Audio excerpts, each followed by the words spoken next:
নমস্কাৰ প্ৰিয় দৰ্শক, আশা কৰিছো সকলোৱে ভালেই আছে। আপোনাৰ বাবে অতিকৈ সুখবৰ। খুব শীঘ্ৰেই আপুনি কোটিপতি হ'বলৈ গৈ আছে। হয়, কথাটো শুনি আচৰিত যেন লাগিছে নহয় জানো? কিন্তু কথাটো আপুনি ঠিকেই শুনিছে। আপুনি সঁচাকৈয়ে কোটিপতি হ'বলৈ গৈ আছে। এই ভিডিঅ'টো আপোনাৰ ওচৰত অহাটো কোনো সাধাৰণ ঘটনা নহয়। এই ব্ৰহ্মাণ্ডত যিকোনো ঘটনা এনেই ঘটিত নহয়। প্ৰত্যেকটো ঘটনাৰ আঁৰত কিবা এটা কাৰণ নিশ্চয় থাকে। ঠিক একেইদৰে এই ভিডিঅ'টো যদি আপোনাৰ ওচৰত আহিছে, তেনেহলে আপুনি ইয়াক আকৰ্ষণ কৰিছে।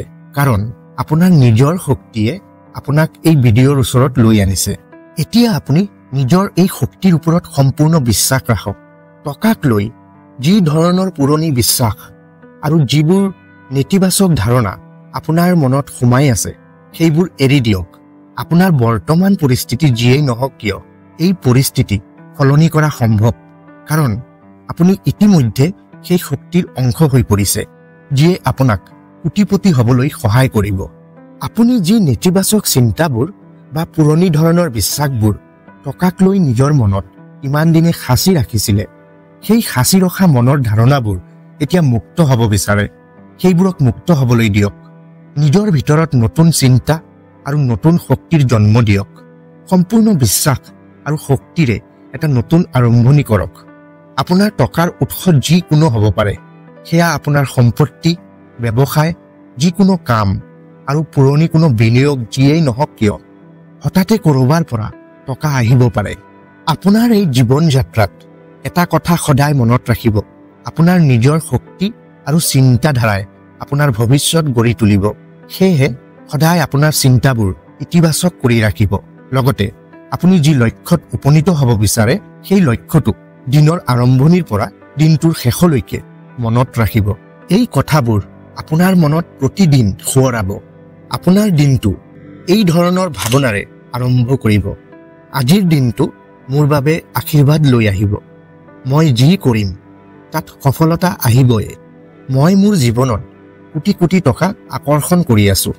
আৰু ৰাতি টোপনি যোৱাৰ আগত নিজক ক'ব, আজি মই এটা ইতিবাচক দিন পাৰ কৰিছো।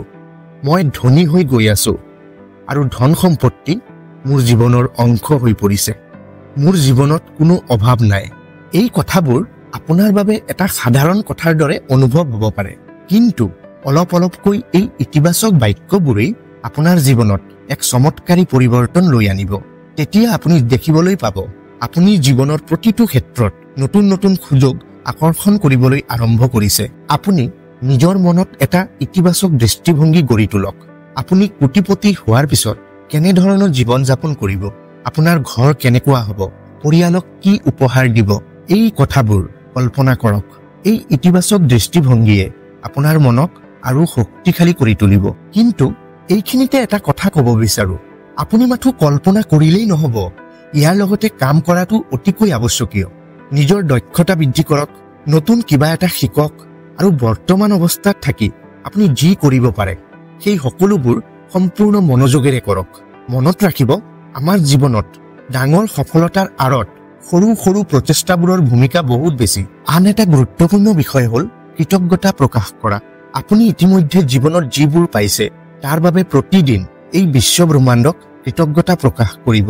কৃতজ্ঞতাই আমাৰ মনটোক শক্তিশালী কৰি তোলে আৰু জীৱনত নতুন নতুন সুযোগ আকৰ্ষণ কৰিবলৈ সহায় কৰে। আপোনাৰ জীৱন যাত্ৰাৰ প্ৰতিটো মুহূৰ্ত উপভোগ কৰক। কোটিপতি হোৱাটো মাত্ৰ টকাৰ বিষয় নহয়, এইটো এটা মানসিকতা আৰু জীৱনৰ প্ৰতি দৃষ্টিভংগীৰ পৰিৱৰ্তনৰ বিষয়।